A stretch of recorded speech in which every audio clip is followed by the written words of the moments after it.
Hello everyone, welcome to the class guys. This is me Abhishek Sahu. आज हम इस video में पढ़ेंगे electric potential and capacitance in just one shot. And trust me guys, ये जो video है ये क्विक रिवीजन है और इस 30 मिनट में कोशिश करूंगा 30 मिनट में कंप्लीट हो जाए। आपको इतना स्टफ दूंगा कि भाई आपको यूट्यूब पर नहीं मिलेगा इतने शॉर्टेस्ट टाइम के अंदर, और सारे पॉइंट्स एकदम मोस्ट इंपॉर्टेंट होंगे। अगर आप इन पॉइंट्स को पढ़ लेते हैं, आज की इस वीडियो को देखते हैं, तो इस चैप्टर का आप सच में वन शॉट रिवीजन बढ़िया से कर पाएंगे। अगर आप इन नोट्स को डाउनलोड करना चाहते हैं तो हमारा और आपका टेलीग्राम चैनल आप ज्वाइन करें। अभिषेक साहू सर फिजिक्स के नाम से आपको टेलीग्राम पे मिल जाएगा, लिंक डिस्क्रिप्शन में दे दिए। अगर लिंक काम नहीं करती तो नाम सर्च कर लेना और चैनल वही ज्वाइन करें जिस पर 70K प्लस स्टूडेंट्स का प्यार हो, क्योंकि यही आपका और हमारा ऑफिशियल चैनल है। ये हमारा चैप्टर सेकंड है क्लास 12 फिजिक्स का। So let's get started guys. तो सबसे पहले हमें जानना है कि इलेक्ट्रिक पोटेंशियल आखिरकार क्या होता है। तो इलेक्ट्रिक पोटेंशियल देखो क्या होता है। इसे मान के चलो ये मेरे पास एक चार्ज है, इस चार्ज के अराउंड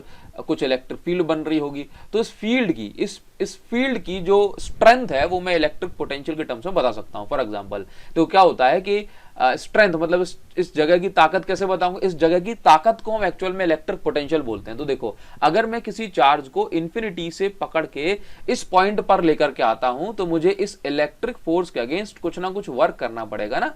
वर्क करा मैंने किसको लेकर के आने में, एक टेस्ट चार्ज को लेकर के आने में। तो एक टेस्ट चार्ज को लेकर के आने में मैंने जितना वर्क करा उसको मैं बोलता हूं इलेक्ट्रिक पोटेंशियल। तो work done upon test charge, ये इलेक्ट्रिक पोटेंशियल का फॉर्मूला हो गया।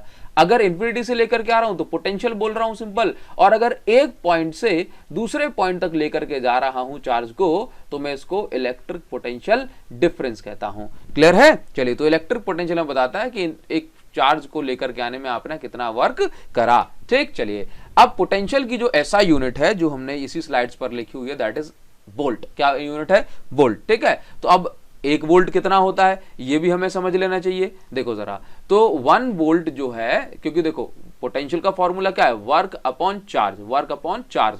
तो वर्क की यूनिट है जूल और चार्ज की यूनिट है कूलम। तो अगर 1 जूल का वर्क करा आपने 1 कूलम के चार्ज को इंफिनिटी से किसी भी पॉइंट तक लाने में, तो आप इसको बोलते हैं कि भाई 1 वोल्ट पोटेंशियल हो गया उस जगह का। क्लियर है? 1 वोल्ट। नाउ अगर हम डायमेंशनल फॉर्मूला की बात करेंगे तो देखो, वर्क का डायमेंशन फॉर्मूला होता है ml²t-2, चार्ज का 80, तो यहां से पोटेंशियल का डायमेंशन फॉर्मूला हो गया ml²t-3 a-1। क्लियर है? चलिए आगे बढ़ जाते हैं। नाउ अब क्योंकि बात हो ही रही है ना direction of flow of charge, तो हमें समझना है कि इलेक्ट्रॉन का फ्लो कहां से कहां तक होता है, प्रोटॉन का फ्लो कहां से कहां तक। तो देखो, ये जो प्लेट है ये पॉजिटिवली चार्ज है। कैसी है? पॉजिटिवली चार्ज प्लेट है। ठीक है, और ये वाली प्लेट नेगेटिवली चार्ज है। तो पॉजिटिवली चार्ज प्लेट को आपने हायर पोटेंशियल बोला और नेगेटिवली चार्ज को आपने लोअर पोटेंशियल। तो अगर आप मैं एक पॉजिटिव चार्ज यहां पे रखता हूं, ये सर्कल के बीच में आप देख रहे हो, ये सर्कल के बीच में, तो क्या होता है कि ये पॉजिटिव चार्ज तो ऑब्वियस सी बात है भाई नेगेटिव की ओर भागेगा। मतलब पॉजिटिव का मोशन कहां हुआ, पॉजिटिव का मोशन कहां हुआ, देखो जरा, higher to lower, higher to, उल्टा लिख दिया ना, हाँ, हायर टू लोअर पोटेंशियल। ठीक, जबकि नेगेटिव चार्ज कहां भाग रहा है, देखो पॉजिटिव की साइड, तो इसका मतलब है नेगेटिव चार्ज आ रहा है lower potential to higher potential. देख रहे हो ना, यहां से चार्ज ये पॉजिटिव साइड जा रहा है। ठीक, तो याद रखेंगे इलेक्ट्रॉन भागता है, मतलब नेगेटिव चार्ज भागता है lower potential to higher potential, positive charge भागता है higher potential to lower potential. Clear है? चलिए आगे बढ़ जाते हैं। अभी हमें समझना है electric potential due two point charge कितना होता है। फॉर एग्जांपल मेरे पास एक ये सिंगल चार्ज है और इस पर्टिकुलर पॉइंट P मतलब डिस्टेंस r पर अगर मुझे पोटेंशियल निकालना है, दैट इज k/r²। यहां पर जो k है दैट इज 1/4πε0। इसके बाद अगर मुझे पोटेंशियल निकालना है एक्सियल पॉइंट पे, कहां पे, एक्सियल पॉइंट पे, तो पोटेंशियल होता है B = kp/r²। यहां पर जो r है ये डिस्टेंस होती है डायपोल के सेंटर से लेकर के जिस पॉइंट पर आपको कैलकुलेशन करनी है। देन अगर आपको इलेक्ट्रिक पोटेंशियल निकालना है इक्वेटोरियल पॉइंट पे, तो यहां पर जो पोटेंशियल होता है ये आपका 0 हो जाता है। एक्सियल और इक्वेटोरियल के अलावा तीसरा पॉइंट होता है कोई भी जनरल पॉइंट। ठीक है, अगर आपको यहां पर पोटेंशियल निकालना है, मतलब कोई ऐसा पॉइंट जो कि एक्सियल लाइन पे भी ना हो और इक्वेटोरियल लाइन पे भी ना हो, जैसे कि यहां पे, तो फिर पोटेंशियल निकालने के लिए फॉर्मूला होता है B = kp cos θ/r²। ठीक, यहां पर आप भी समझे जैसे -4 ये प्लस चार्ज और जो एंगल बन रहा है दैट इज मान के चलो इस तरीके से बन रहा है, पॉइंट पी है, तो ये वाला जो एंगल है इसकी वैल्यू हम यहाँ पे पुट करके आंसर निकाल सकते हैं। क्लियर? चलिए यहाँ पर एक इंपॉर्टेंट ग्राफ हमें समझना होता है। ये ग्राफ कंपैरिजन बताता है कि पॉइंट चार्ज का जो पोटेंशियल है और डायपोल का पोटेंशियल, इसमें क्या डिफरेंस है। देखिए जरा, तो अगर हम पॉइंट चार्ज की बात करते हैं तो उसके लिए पोटेंशियल होता है क्यू क्यू बाय आर। तो यहाँ पर पोटेंशियल और डिस्टेंस का रिलेशन कैसा है? Inversely proportional. जबकि डायपोल वाले केस में आप ये देखेंगे पी डायपोल मोमेंट होता है जिसकी वैल्यू होती है Q इंटू 2L, है ना। तो आप डायपोल मोमेंट वाले केस में देखेंगे तो डिस्टेंस और पोटेंशियल का रिलेशन कैसा है? Inverse square law. यहाँ पे पोटेंशियल फॉलो कर रहा है इनवर्सली प्रोपोर्शनल, यहाँ फॉलो कर रहा है इनवर्स स्क्वायर लॉ। तो देखिए क्या होता है, इसे मान के चलो आप जानते हैं कि अगर ये मेरे पास एक चार्ज है, लेट्स से 1 कूलाम का चार्ज, कैसा है 1 कूलाम, तो इस चार्ज से मैं अगर दूर ज्यादा चला जाऊंगा तो पोटेंशियल की वैल्यू डिक्रीज होगी अलोंग द इलेक्ट्रिक फील्ड, समझना। अब यहां पर अगर ये डायपोल अगर होगा तो डायपोल में भी मैं आगे जाऊंगा, डायपोल रखा है, डायपोल की इलेक्ट्रिक फील्ड बन रही है तो यहां भी पोटेंशियल डिक्रीज होगा। लेकिन ये डायपोल में इनवर्स स्क्वायर लॉ है, मतलब स्क्वायर टाइम्स जल्दी पोटेंशियल कम होगा, तो यहां पे पोटेंशियल ज्यादा कम होगा, जबकि यहां पे पोटेंशियल स्लोली डिक्रीज होगा, समझे। तो पोटेंशियल डिक्रीजेज फास्टर, क्या लिखोगे? पोटेंशियल डिक्रीजेज फास्टर, ठीक है। तो अगर मुझे यहाँ पे ग्राफ बनाना है तो ये हो गया आपके पास एक सिंगल चार्ज के लिए। तो अगर मैं देखता हूं मुझे डायपोल के लिए बनाना है तो ग्राफ कुछ इस तरीके जाएगा, ये ऐसे, समझे। ये क्या है? V is inversely proportional to R square, समझे। आप देख रहे हो कि भाई ये ग्राफ जो है ये कितनी जल्दी नीचे जा रहा है, समझे। ये चीज हो गई, तो ये एक इंपॉर्टेंट है, आप इसको ध्यान रखेंगे, ठीक। अभी बात करते हैं electric field and electric potential inside conducting shell या कंडक्टिंग स्फीयर। दोनों कैसे हैं? कंडक्टिंग, ठीक। नाउ अभी हमें इलेक्ट्रिक पोटेंशियल समझना है। देखो अगर कंडक्टर होगा तो सारा का सारा चार्ज बाहर आ जाएगा, कहां आ जाएगा? बाहर आ जाएगा, ठीक है, सरफेस पे। नाउ अभी समझो इस डायरेक्शन में इलेक्ट्रिक फील्ड है, तो पोटेंशियल क्या होता है? ऐसे मान के चलो अगर मैं किसी चार्ज को इन्फिनिटी से लेके आ रहा हूं तो मुझे यहां तक कुछ वर्क करना पड़ेगा, कुछ ना कुछ वर्क करना पड़ेगा, यहाँ पे तो इलेक्ट्रिक फील्ड है ना। तो यहां तक कुछ ना कुछ वर्क करूंगा तो work done in bringing a charge, तो भाई यहां पर कुछ ना कुछ पोटेंशियल की वैल्यू होगी, लेट्स से 20 वोल्ट, ठीक। लेकिन अगर मैं इसके अंदर आ रहा हूं तो यहां पर इसके मेटल के अंदर तो इलेक्ट्रिक फील्ड 0 होती है, तो मुझे और वर्क नहीं करना पड़ेगा, जितना पोटेंशियल पहले, जितना वर्क मैं ऑलरेडी कर चुका था उतना ही वर्क मुझे करना है। तो जितना पोटेंशियल इसकी सरफेस पे था उतना ही पोटेंशियल यहां पर अंदर भी होगा, तो सेम एज सरफेस, ठीक है। और ये इसके हर पॉइंट पे कैसा होगा? सेम होगा। तो मतलब ये क्या है? ये कांस्टेंट है। तो आपको समझना है कि इलेक्ट्रिक फील्ड तो मेटल के अंदर कैसी होती है? 0, जबकि क्योंकि पूरा चार्ज कहां होता है? सरफेस पे। जबकि जो इलेक्ट्रिक पोटेंशियल है ये मेटल के अंदर या मेटेलिक स्फीयर के अंदर कैसा होता है? कांस्टेंट होता है ना। बात समझ में आई? क्योंकि हमें अंदर इसके कोई और एक्स्ट्रा वर्क नहीं करना होता। क्लियर? चलिए आगे बढ़ेंगे, इसका ग्राफ ड्रॉ करेंगे। देखो तो अगर मुझे इन दोनों की कंपैरिजन करनी है तो देखो यहां पर समझो ये कौन सा है भाई? ये है आपके लिए इलेक्ट्रिक फील्ड वाला graph, electric field versus distance. तो देखो अगर हम बात करें इलेक्ट्रिक फील्ड की तो इसके सेंटर पे तो इलेक्ट्रिक फील्ड 0 है, तो इलेक्ट्रिक फील्ड 0 है। फिर जैसे हम सरफेस पे आते हैं तो इलेक्ट्रिक फील्ड हो जाती है मैक्सिमम। कैसे हो जाती है? मैक्सिमम। और उसके बाद electric field inverse square law को फॉलो करती है। तो देखो सरफेस पे कैसी हो गई? मैक्सिमम, ठीक है। ये हो गई सरफेस पर, ठीक, मैक्सिमम इलेक्ट्रिक फील्ड, और उसके बाद इनवर्स स्क्वायर लॉ को फॉलो करेगी। देन अब बात करेंगे किसकी बात करेंगे?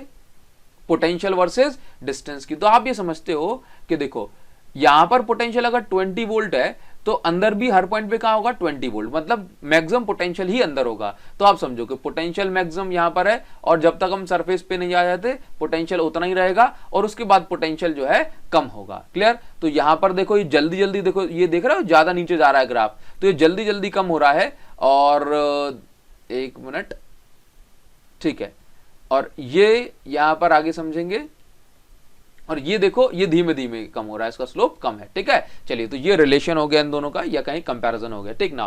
नेक्स्ट हमें पढ़ना है इक्वी पोटेंशियल सरफेस का। देखो इसका नाम क्या कह रहा है? इसका नाम कह रहा है इक्वी, मतलब इक्वल, पोटेंशियल मतलब पोटेंशियल सरफेस, मतलब ऐसी सरफेस जिसके हर एक पॉइंट का पोटेंशियल सेम हो। तो देखो क्या होता है कि ये पॉइंट इस चार्ज, जैसे मान के चलो यहाँ पे कोई चार्ज रखा होगा Q, तो इस पॉइंट की डिस्टेंस यहां से लेट्स से 2 सेंटीमीटर हो गई, तो यहां पर भी कितनी होगी 2 सेंटीमीटर, यहाँ पे भी कितनी होगी 2 सेंटीमीटर। तो भाई इस चार्ज से 2-2 सेंटीमीटर की दूरी पर आने में हमें बराबर ही वर्क करना पड़ेगा ना, चाहे हम कहीं से भी आए इन्फिनिटी से, ठीक है, क्योंकि इन्फिनिटी तो हर डायरेक्शन में सेम है। तो देखो, तो यहाँ का पोटेंशियल अगर 10 वोल्ट हो गया तो इससे इस सेंटर से यहाँ का पोटेंशियल भी 10 वोल्ट होगा, यहाँ का पोटेंशियल भी 10 वोल्ट होगा। तो इन सभी 10 वोल्ट वाले पॉइंट्स को अगर हम मिला देंगे तो हमें जो सरफेस मिलेगी उस सरफेस को हम बोलेंगे इक्विपोटेंशियल सरफेस। ठीक, इसी तरीके से यहाँ का पोटेंशियल अगर बताओ जरा कम होगा कि ज्यादा, ज्यादा, क्योंकि हम और इसके चार्ज के पास में आएंगे तो हमें और ज्यादा वर्क करना पड़ेगा। तो इसके पॉइंट का पोटेंशियल 15 वोल्ट, तो भाई इन सरफेस को मिला देंगे तो ये बन जाएगी नई इक्विपोटेंशियल सरफेस। क्लियर है? तो आइसोलेटेड पॉजिटिव चार्ज के लिए ऐसे बनती, याद रखें कि इक्विपोटेंशियल सरफेस जो होती है ये इलेक्ट्रिक फील्ड के परपेंडिकुलर होती है। कैसी होती है? परपेंडिकुलर। क्लियर? इसको समझना है और याद रखना है। तो देखो, अगर हमारे पास कोई यूनिफॉर्म इलेक्ट्रिक फील्ड है, यूनिफॉर्म इलेक्ट्रिक फील्ड, तो इक्विपोटेंशियल सरफेस कैसी बनेगी? ऐसी बनेगी, प्लेन, प्लेन सरफेस। ठीक है, बिल्कुल परपेंडिकुलर। देख पा रहे हैं? चलिए नेक्स्ट आपको समझना है कि अगर दो इक्वल एंड ऑपोजिट चार्ज जैसे कि डायपोल, तो इक्विपोटेंशियल सरफेस कैसे बनी? देखो, यहां पर हमने हर पॉइंट पर एक क्या किया, क्या ड्रॉ करा? नॉर्मल ड्रॉ करा, और इन सभी नॉर्मल को मिला देंगे। अच्छा, एक चीज समझो कि बीच में जो इलेक्ट्रिक फील्ड है ये स्ट्रॉन्ग इलेक्ट्रिक फील्ड है, हाँ, ऑपोजिट चार्जेस के लिए, और बीच में इसके वीक इलेक्ट्रिक फील्ड होती है सेम चार्ज के लिए। ऐसे होता है ना, बीच में न्यूट्रल पॉइंट बनता है। देखो, तो हम क्या करते हैं कि बीच में जो इक्विपोटेंशियल सरफेस होती हैं ये क्लोज पास से बनती है ना, अभी हम प्रॉपर्टी में पढ़ेंगे, और बाहर की साइड दूर बनती है, बाहर की साइड दूर, और बीच में पास में बनती है। ठीक है, ऐसा ही पैटर्न आपको यहाँ पे देखने को मिलेगा। समझ रहे हैं? चार्जेस के बीच में इलेक्ट्रिक फील्ड वीक स्ट्रॉन्ग है तो इक्विपोटेंशियल सरफेस आप देखें ये क्लोजर है, और बाहर की साइड ये देख रहे हो ये डिस्टेंस गैप जो है बढ़ रहा है। ठीक, तो इसी तरीके से और हम ये और बना सकते हैं। जब ये नहीं मिलेगी तो ये इस तरीके से ऐसे बन जाएगी। ठीक है, ये दोनों कभी मीट नहीं करेंगी, कभी भी मीट नहीं करेंगी, नेवर मीट। ठीक है, इंटरसेक्ट नहीं करती एक दूसरे को, और इस तरीके से यहां पे बन जाएगी। ठीक, ये हो गई इक्विपोटेंशियल सरफेस। ठीक है, मतलब आपको इलेक्ट्रिक फील्ड लाइन बनानी है और उसके बाद आपको ऐसा कर देना। देखो, यहाँ पे वीक है तो वीक में जो इक्विपोटेंशियल सरफेस है, इक्विपोटेंशियल सरफेस ये दूर होती है, दूर होती है। ठीक है, वीक इलेक्ट्रिक फील्ड में। नाउ आगे बात करते हैं, चलो प्रॉपर्टी में इस चीज समझ लेते हैं। इक्विपोटेंशियल सरफेस की हर एक पॉइंट का जो पोटेंशियल है ये कैसा होता है? ये पोटेंशियल सेम होता है, पोटेंशियल हर पॉइंट का सेम है। ठीक, अगर आप इक्विपोटेंशियल सरफेस पे एक पॉइंट से दूसरे पॉइंट तक जाते हैं तो आपको जो है वर्क नहीं करना पड़ेगा, जीरो वर्क करना पड़ेगा। जैसे कि ये एक सरफेस है, इक्विपोटेंशियल सरफेस के इस पॉइंट का पोटेंशियल V वोल्ट है और इस पॉइंट का पोटेंशियल V वोल्ट है, तो दो पॉइंट के बीच का पोटेंशियल डिफरेंस कितना? देखो, वर्क एक पॉइंट से दूसरे पॉइंट तक ले जा रहा हूं तो पोटेंशियल डिफरेंस अपॉन चार्ज, तो दो पॉइंट के बीच का पोटेंशियल डिफरेंस कितना? 0 अपॉन चार्ज, मतलब वर्क डन कितना आ गया? 0। समझ में आ गई? तो इक्विपोटेंशियल सरफेस पे चार्ज को एक पॉइंट दूसरे पॉइंट तक ले जा रहे हो तो आपको कोई वर्क नहीं करना पड़ेगा। स्ट्रॉन्गर इलेक्ट्रिक फील्ड में जो इक्विपोटेंशियल सरफेस है ये पास में होती हैं। क्यों होती हैं? क्योंकि देखो, ये वीक इलेक्ट्रिक फील्ड है, तो वीक में क्या होता है कि आपको कम वर्क करना पड़ेगा। यहां तक आए तो 1 वोल्ट वर्क हो गया, यहां तक आए तो 2 वोल्ट वर्क हो गया। जबकि आप यहां पे देखो कि यहां पर वर्क जल्दी होगा ना, तो यहां पे ज्यादा पास में आपको इक्विपोटेंशियल सरफेस मिलेंगी। इसलिए स्ट्रॉन्ग इलेक्ट्रिक फील्ड में पास में इक्विपोटेंशियल सरफेस होती है और वीक में दूर। ठीक, अब नेक्स्ट पॉइंट है कि दो इक्विपोटेंशियल सरफेस जो है कभी भी मीट नहीं करेंगी। क्यों मीट नहीं करेंगी? क्योंकि अगर मीट करेंगी तो इसके हिसाब से पोटेंशियल 10 वोल्ट होना चाहिए और इसके हिसाब से पोटेंशियल लेट से 15 वोल्ट होना चाहिए। तो इस पॉइंट पे दोनों पोटेंशियल कैसे एग्जिस्ट कर सकते हैं, है ना? इसलिए equipotential surface never intersect. Take now, अब हम बात करेंगे एक इलेक्ट्रिक पोटेंशियल एनर्जी की। समझे? देखिए जरा, इलेक्ट्रिक पोटेंशियल एनर्जी देखो, तो होता क्या है कि energy is the property of system. Energy क्या है? Energy is the property of system. System की प्रॉपर्टी है, प्रॉपर्टी ऑफ सिस्टम, है ना? तो सिंगल चार्ज की कोई भी एनर्जी नहीं होती, एनर्जी होती है एक से ज्यादा चार्ज की। तो देखो, अभी एक ये इकलौता चार्ज है, अगर ये चार्ज इकलौता यहां रखा हुआ है तो इसके पास कोई भी पोटेंशियल एनर्जी नहीं होगी। लेकिन अगर हम एक चार्ज को लेकर के आए और इसके पास में रख दिया, तो अब इन दोनों के बीच में जो अट्रैक्शन और रिपल्सन फोर्स लग रहा होगा उसके कारण से इनके बीच में एनर्जी आ जाएगी। ठीक, तो एनर्जी का फॉर्मूला क्या होता है? एनर्जी का फॉर्मूला होता है पोटेंशियल। देखो, क्योंकि एनर्जी कैसे आती है? वर्क से आती है ना, वर्क करने से। तो पोटेंशियल इनटू जिस चार्ज को आप लेकर के आए हैं। क्लियर है? तो पोटेंशियल पहले कौन बना रहा? देखो, जैसे मैं आपको समझाऊं कि अगर ये Q1 अकेला रखा था तो पोटेंशियल ये कितना बना रहा था? के Q1 अपॉन R। ठीक, फिर ये Q2 भी आ गया, Q2 भी आ गया, तो Q2 आ गया तो उसमें बस Q2 का इनटू हो जाएगा। देखो जरा, ये एक्चुअल में क्या है, ये एक्चुअल में है पोटेंशियल, और ये एक्चुअल में क्या है, ये दूसरा वाला चार्ज है। तो यही तो होता है वर्क, और वर्क करने से ही आती है सिस्टम में एनर्जी। तो कभी भी आपको जो है पोटेंशियल एनर्जी निकालनी है तो हम क्या करते हैं भाई, वर्क मतलब पोटेंशियल इंटू वर्क कर दो, V इंटू चार्ज कर दो, पोटेंशियल इंटू चार्ज कर दीजिए। ठीक है, तो यहां पर दो सिस्टम के लिए जो पोटेंशियल एनर्जी होगी दैट इज के Q1 Q2 अपॉन R। ये देख पा रहे हैं आप? ठीक है। नाउ अगर Q1 Q2 एक चार्ज पॉजिटिव दूसरा नेगेटिव है तो Q1 Q2 जो होगा ये नेगेटिव आएगा, तो ये बताएगा अट्रैक्शन फोर्स, और ऐसे केस में पोटेंशियल एनर्जी जो होगी दैट विल बी नेगेटिव। तो यहाँ पर Q1 Q2 नेगेटिव है तो इट इज लेस देन 1। ठीक, अगर Q1 Q2 पॉजिटिव है तो उसका मतलब रिपल्सिव फोर्स हो रहा होगा, whether they both will be negative और they both will be positive, और ऐसे केस में पोटेंशियल एनर्जी भी पॉजिटिव कहलाएगी। क्लियर है? चलिए, इसी तरीके से अगर आपको निकालना होता है, जैसे आपको मिल जाए कि आपको निकालना है potential energy due to system of charge, है ना, उसमें एक से ज्यादा, दो से ज्यादा चार्ज है, तो जैसे 3 पार्टिकल सिस्टम कैसे निकालेंगे? देखो, आपको समझना है कि ये जो 3 पार्टिकल सिस्टम होता है ना, वो एक एक करके बना होगा। जैसे कि पहले मान के चलो Q1 होगा अकेला, ठीक, तो जब आप Q1 जैसे मान के चलो, पहले मान के कुछ भी नहीं था, तो कुछ भी नहीं था मतलब कोई फोर्स नहीं लगा रहा, तो Q1 को लाने में आपने कोई वर्क नहीं करा, तो यहाँ पे देखो W1 की वैल्यू 0। फिर आप Q2 को लेके आए यहाँ पे, तो Q2 को लाने में आपने कुछ वर्क करा, कितना वर्क करा? तो आपने वर्क किया V1 जो ऑलरेडी पोटेंशियल जो बना रहा था Q1 उसका पोटेंशियल V1, और Q2 को लाने में जो वर्क करा आपने।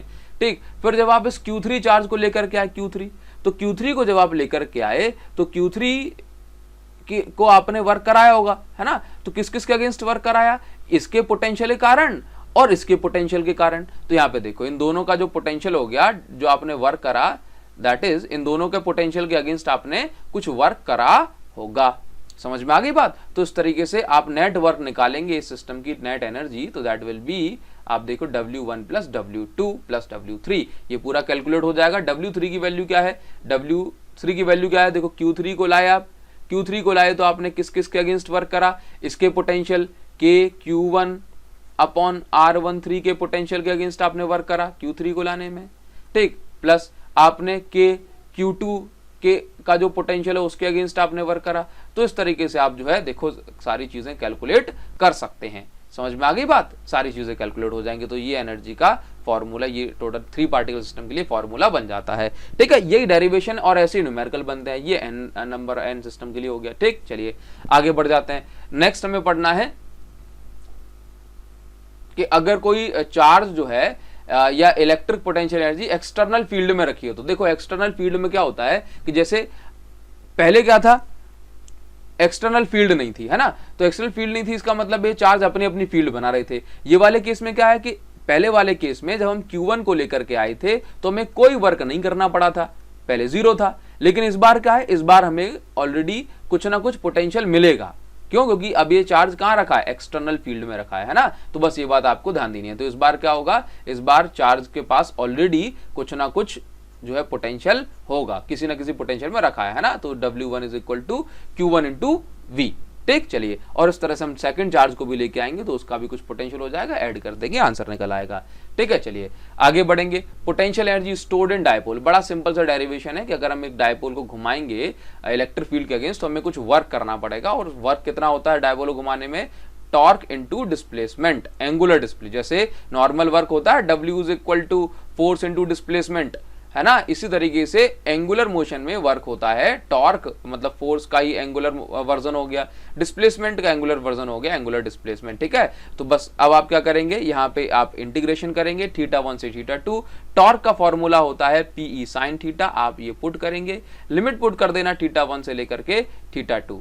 ठीक, और पोटेंशियल एनर्जी की बात कर रहे हैं आप, तो आप यहाँ पर जो लिमिट है पोटेंशियल एनर्जी के लिए π/2 से लेकर के कोई भी थीटा पुट करें, है ना, क्योंकि π/2 is the standard position, standard position, है ना, standard position of dipole, position of dipole. ऐसा क्यों? क्योंकि जब डायपोल π/2 पे रखा होता है तो इस केस में जो पोटेंशियल एनर्जी होती है वो 0 होती है, मतलब हम एनर्जी को खाली समझते हैं, तो इसलिए यहाँ पर ऐसा निकाल देते हैं। तो देखो पोटेंशियल एनर्जी के लिए लिमिट हमने क्या ली, π/2 से लेकर के थीटा तक, ठीक, क्योंकि हमें नहीं पता हमें कितना घुमाना है। तो इस तरह से हम बोल सकते हैं कि भाई पोटेंशियल एनर्जी का जो फॉर्मूला निकल के आता है that is U is equal to PE 1 minus cos theta, U is equal to PE 1 minus cos theta, 1 minus cos theta. Clear है? चलिए आगे बढ़ जाते हैं।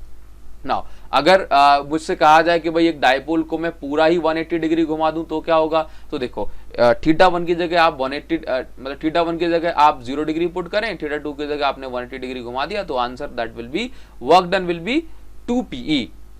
क्या? 2PE। ठीक, अब सर ये वर्क डन की बात कहां से आ गई? देखो, क्योंकि अगर हमें पोटेंशियल एनर्जी निकालनी है तो ऑब्वियस सी बात है हमें निकालना तो वर्क ही पड़ेगा ना। तो वर्क डन की जो इक्वेशन आ गई थी हमारे पास that is PE cos theta 1 minus cos theta 2।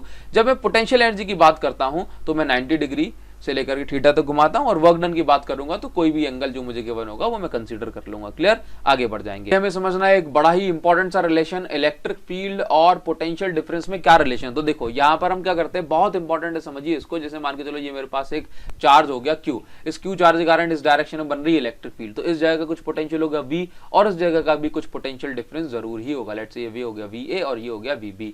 अगर मैं A से लेके B तक के किसी एक चार्ज को मूव कराता हूं, लेट्स से बहुत छोटी सी डिस्टेंस dx है इस पे, तो होगा क्या कि भाई अगर मैं इस डायरेक्शन में मोशन करा रहा हूं ना, और इस पे फोर्स कहां लग रहा होगा, इस पॉजिटिव यूनिट पॉजिटिव चार्ज पे, इस डायरेक्शन में, तो यहां पे वर्क जो मैंने करा that is F dx cos theta.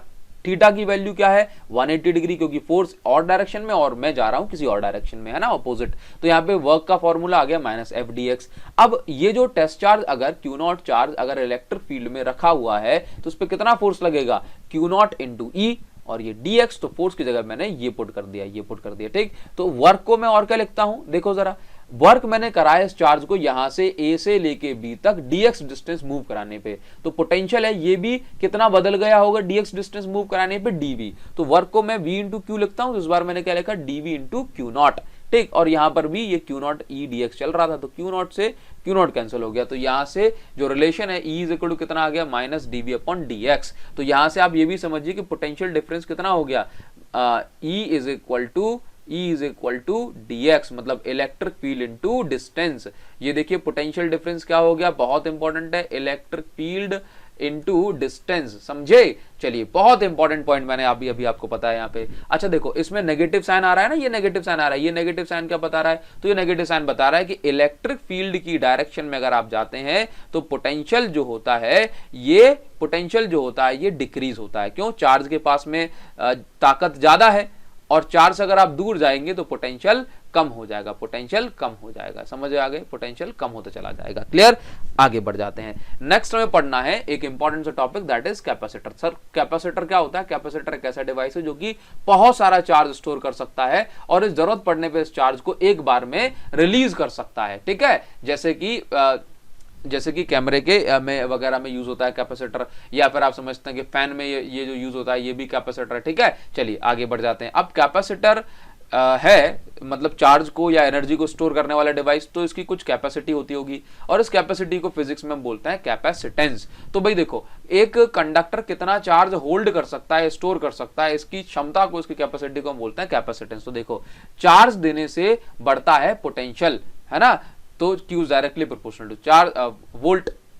ठीक है, तो यहां से प्रोपोर्शनल साइन हटेगा तो कांस्टेंट आएगा, उसको हमने बोला C, और C इज इक्वल टू हो जाता है Q बाय B। और ये C क्या है? ये C है कैपेसिटेंस। जब भी जरूरत पड़ेगी ना कैपेसिटेंस निकालने की तो ये हम फॉर्मूला लगाएंगे चार्ज अपॉन पोटेंशियल डिफरेंस। ठीक, इसकी यूनिट होती है फैराड, क्योंकि ये यूनिट बहुत बड़ी होती है तो हम इसकी माइक्रो फैराड या पिको फैराड यूनिट को डेली लाइफ में यूज करते हैं। चलिए आगे बढ़ जाएंगे, लेकिन उससे पहले मैं आपको बता दूं कि कैपेसिटेंस ऑफ स्फीयर, देखो आप समझते हैं कि किसी भी कंडक्टर के पास जो चार्ज स्टोर होता है उसकी क्षमता को, कैपेसिटी को आप क्या बोलते हैं? कैपेसिटेंस। तो मान के चलो कि भाई इसको हमने चार्ज दे दिया Q, इस कंडक्टर को हमने चार्ज दिया Q, और ये Q चार्ज जो है हर जगह यहाँ पे देख रहे हो फैल गया। ठीक है, अब इसके कारण इसकी कुछ ना कुछ कैपेसिटी होगी, तो कैपेसिटेंस का फॉर्मूला क्या है? Q by V। तो निकालूंगा भाई, देखो Q की जगह पे तो मैंने Q रख दिया। अब V क्या है? V है वोल्ट। तो क्योंकि ये सारा का सारा चार्ज स्फेरिकल कंडक्टर पे जो है फैला हुआ है, तो स्फेरिकल कंडक्टर पे अगर आप चार्ज देते हैं तो होता क्या है कि सारा का सारा चार्ज पॉइंट चार्ज की तरह बिहेव करता है। तो Q कैपेसिटेंस निकालने के लिए Q ठीक है, और V रख दिया मैंने पॉइंट चार्ज वाला, क्योंकि charge will behave as point charge. तो यहां से अगर मैं कैपेसिटेंस निकालता हूं तो ये आ जाती है 4 pi epsilon naught into R। तो यहाँ पे समझो कैपेसिटेंस चार्ज पे डिपेंड नहीं कर रही, does not depend on charge. ये लाइन पढ़ो। बोला आप तो अब हैरान हो जाओगे सर चार्ज पे डिपेंड क्यों नहीं कर रही, क्योंकि कैपेसिटेंस का मतलब होता है क्षमता, मतलब कैपेसिटी। मान के चलो ये बाल्टी है, अब ये सेम बाल्टी है, इसमें मतलब बकेट, इसमें 20 लीटर पानी बन सकता है, तो भले ये खाली हो या भरी हो, मैं इसकी कैपेसिटी क्या बोलूंगा कि 20 लीटर की बाल्टी है, भले ही पानी हो या ना हो। तो इस तरह से कैपेसिटेंस चार्ज पे डिपेंड नहीं करती। तो इसके फैक्टर अफेक्टिंग है कुछ कि भाई ये साइज ऑफ कंडक्टर का साइज कितना बड़ा है इस पर डिपेंड करेगी, इसके आसपास कौन सा मीडियम है उस पर डिपेंड करेगी, वैक्यूम होगा तो बहुत सारा चार्ज बढ़ सकते हैं, और शेप ऑफ कंडक्टर पे भी डिपेंड करेगी। जैसे कि अगर एक पॉइंटेड चार्ज वाला कंडक्टर होगा जल्दी से चार्ज लीक हो जाता है, जबकि इस तरह का कंडक्टर होगा तो उस पर चार्ज लीक नहीं होता, तो आप और ज्यादा चार्ज दे सकते हैं। तो शेप ऑफ कंडक्टर पे भी ये डिपेंड करती है कैपेसिटेंस। नेक्स्ट हम आ जाएंगे, अब एक न्यूमेरिकल आपको मिल जाता है कि भाई अगर एक कंडक्टर है अर्थ के साइज के बराबर जिसकी रेडियस 6400 किलोमीटर है तो उसकी कैपेसिटेंस निकालो। तो इस फॉर्मूले से हम डायरेक्ट जो है आर की वैल्यू पुट करेंगे 6400 किलोमीटर, तो यहां से वैल्यू निकल के आ जाएगी। आप देखेंगे कि इसकी कैपेसिटेंस कितनी आ रही है 711 माइक्रोफैराड। सर ये अर्थ की कैपेसिटेंस नहीं है, ये कैपेसिटेंस है अर्थ के जितने बड़े कंडक्टर की। क्लियर है बात इतनी? चलिए समझ में आ गई। 711 माइक्रोफैराड, समझ रहे हो इतने बड़े कंडक्टर की भी कैपेसिटेंस माइक्रोफैराड में निकल के आ रही है। चलिए अब हम बात करेंगे कि हमारे पास जो कैपेसिटर होता है, इस कैपेसिटर में दो अपोजिटली चार्ज प्लेट होते हैं, एक पॉजिटिवली चार्ज प्लेट और एक नेगेटिवली चार्ज प्लेट, और दूसरी वाली प्लेट क्या होती है, हमेशा अर्थिंग इसमें होती है।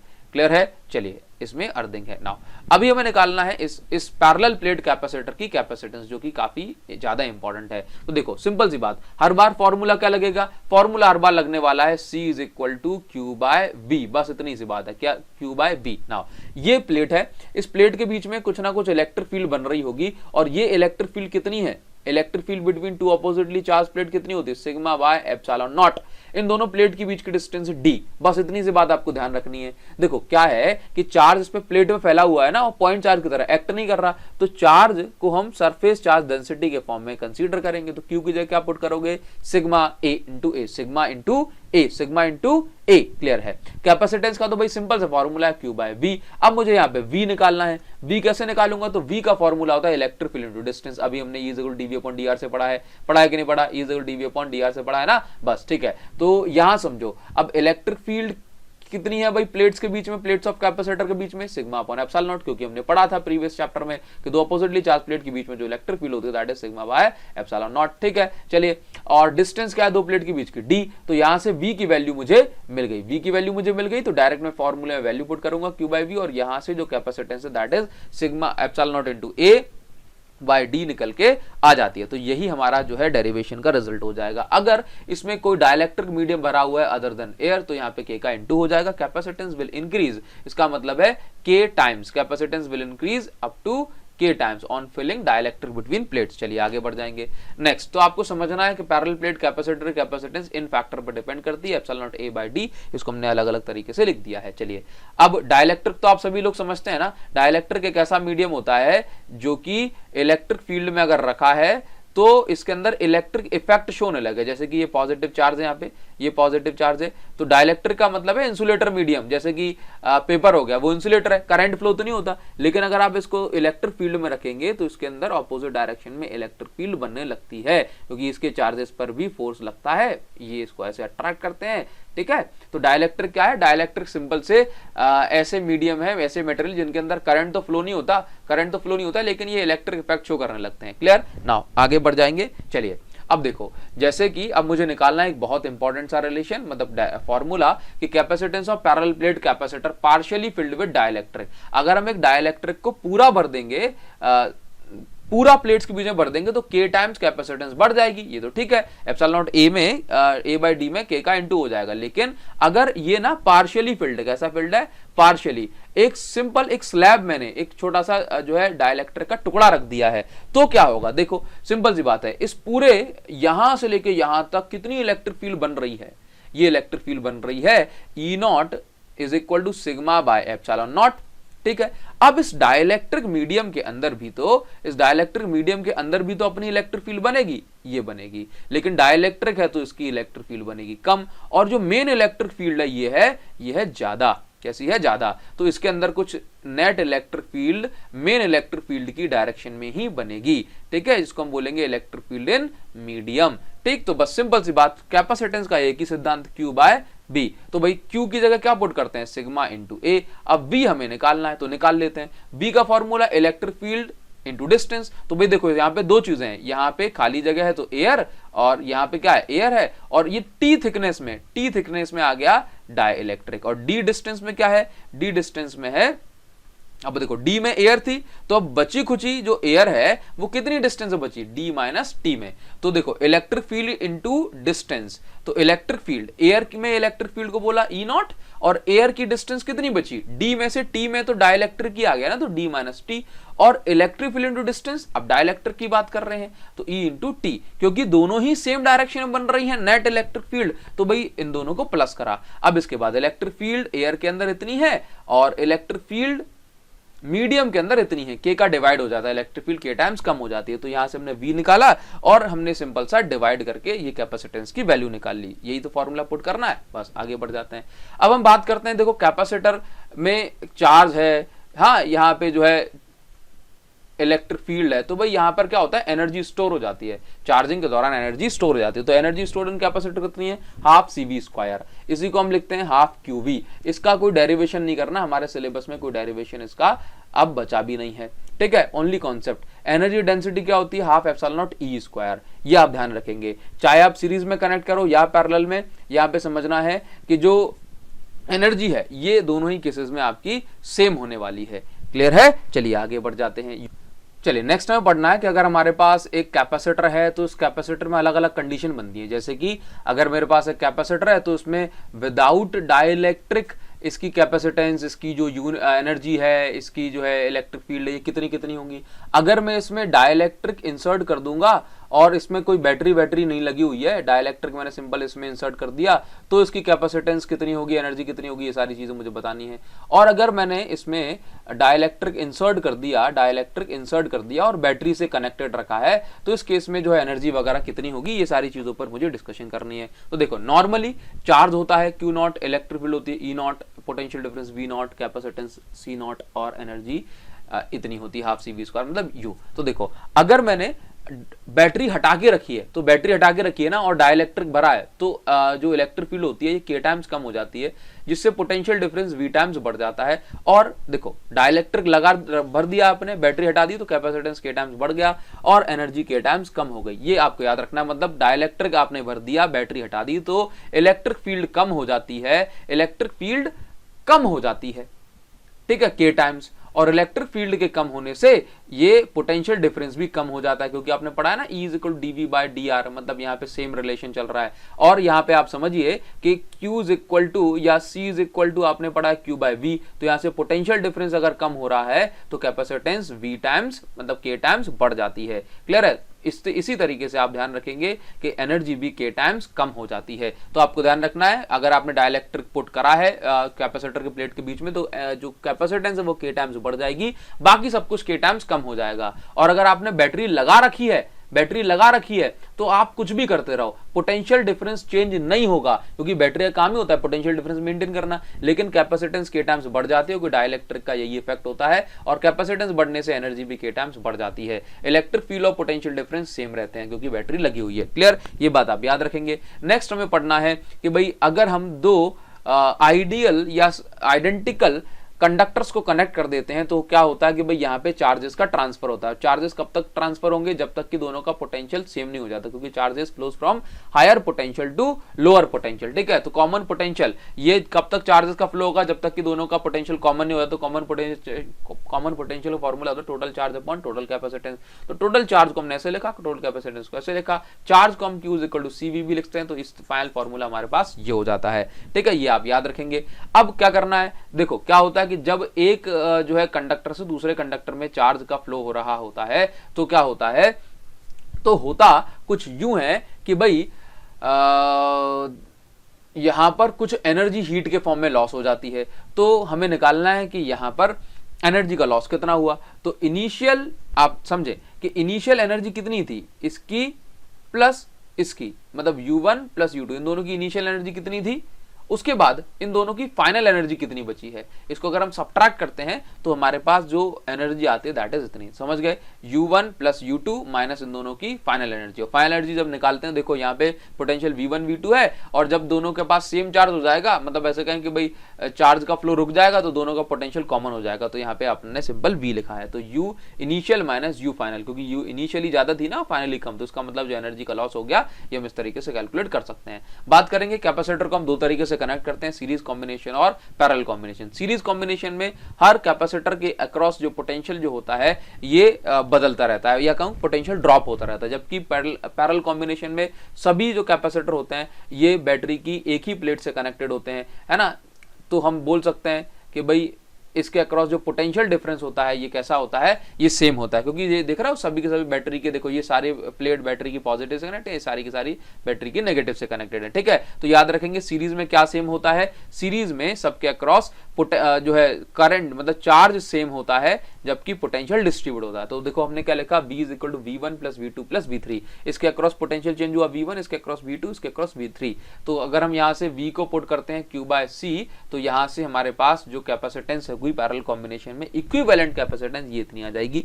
इसी तरीके से अगर मैं सॉरी ये सीरीज कॉम्बिनेशन है ना, तो सीरीज में इतनी कैपेसिटेंस आ जाएगी, और पैरेलल में चार्ज डिस्ट्रीब्यूट होता है Q1 plus Q2 plus Q3, जबकि जो वोल्टेज है वो सेम होता है, तो यहां से हम निकालेंगे तो कैपेसिटेंस इतनी आ जाएगी। क्लियर है। तो ये हुआ हमारा आज के चैप्टर, ठीक है। और अब आप मुझे कमेंट सेक्शन में जरूर से कमेंट करके बताएंगे कि ये वीडियो आपको कैसी लगी और नेक्स्ट वीडियो आपको चाहिए या नहीं, जरूर से मुझे बताएं। Thank you so much guys, thanks a lot. मैं आपका वेट करूंगा अगर आप कमेंट करके बताते हो। Thank you guys.